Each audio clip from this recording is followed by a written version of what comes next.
Hello and welcome back. I am the Nordic Turtle, and today, in this second part of the Elder Scrolls Arena, I will be giving a nice, short guide on towns and villages and how you can prepare for your first dungeon, your first foray, because the problem with a lot of people is that they fail their dungeon before they even get in by just not preparing.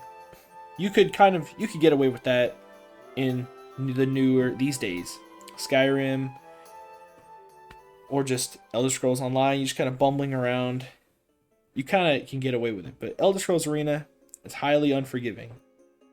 Now, what I'm doing right now is I'm completing an escort quest that you can get randomly from visiting an inn.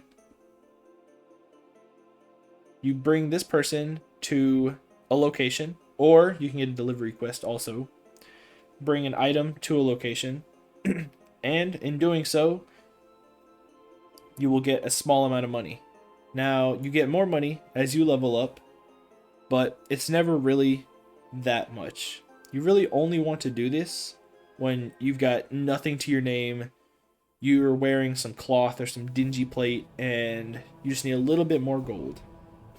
Now, temples, they're kind of a trick, really. And I don't mean that in any hateful way. It's just the temples in this game offer you literally nothing. The blessings you can get are temporary, and they don't last to the dungeon. They disappear before you enter a dungeon.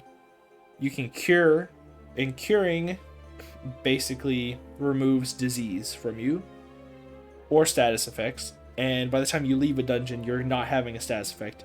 And curing a disease, you can buy a cure disease potion at the Mages Guild for a lot cheaper. And healing, you can just go to a tavern for 8 gold and heal up to max. Now, an important stop in any adventurer's journey has got to be the blacksmith. You need to come here. You do not want to go in naked. If you're a warrior, you stock up on the plate. If you're a thief or somebody who can wear chainmail, get the highest armor that you can possibly get and get the best weapon you can get. You might find something that says steel or elven or dwarven weapon. If you have nothing, I highly recommend getting that. If you're a thief, or if you start as a thief, you have the option to steal, and you can pretty reliably steal from blacksmith or mages guild and get a lot of money that way. And the next stop, like what I just talked about, the Mages Guild, we're going to be entering here to buy probably the most important items that you will get in the game, which are potions, and also detecting magic on your items, to tell you what exactly you have and what you can do with it. Now, sometimes it'll be like a maze, you'll have to look around, but if you enter a Mages Guild, there is a mage there. You just might not be able to find him. Now, first off, we're going to detect magic on, I've got some marks and an amulet. Sometimes you'll have armor that you need to detect. First up, I got a mark of stamina. Now, this next mark, a mark of healing, is incredibly useful. That mark of healing literally saves you. It's incredible. Sometimes you can get an amulet of healing. This is just a dwarven amulet. It's kind of okay. Not an amulet of healing. I don't think you can roll that. A crystal of healing. Basically any item that heals you is gonna be run changing, because they're not as heavy as potions, and you can only carry so many potions. Speaking of potions, currently buying free action potions, because enemies that cast paralysis on you, you need to free yourself as soon as possible or you're dead. And cure disease potions, if you just so happen to get struck by a ghoul or something, they're gonna disease you and you can't travel. You may have noticed that you finally made it through that dungeon. You killed everybody and you're diseased and you can't travel home, and now your run's over. So always pack cure disease potions. Stamina potions are really not necessary ever. Healing potions are very important. if you can afford to go for true heal, get the true heal potions.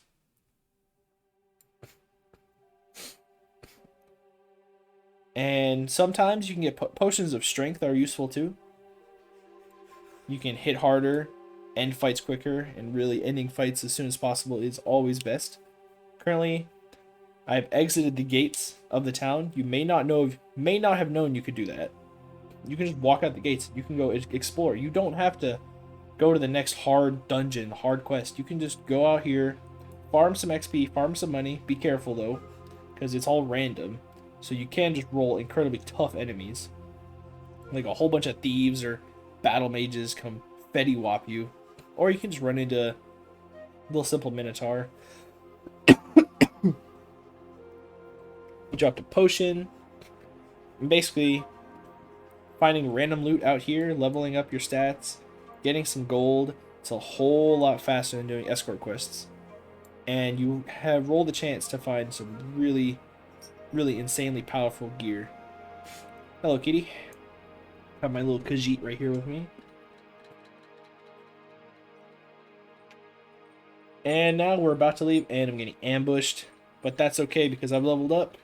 And yeah, but there's a slight problem here. I've been adventuring outside, and I'm diseased. I got struck by a ghoul exploring a crypt, and I can't fast travel home.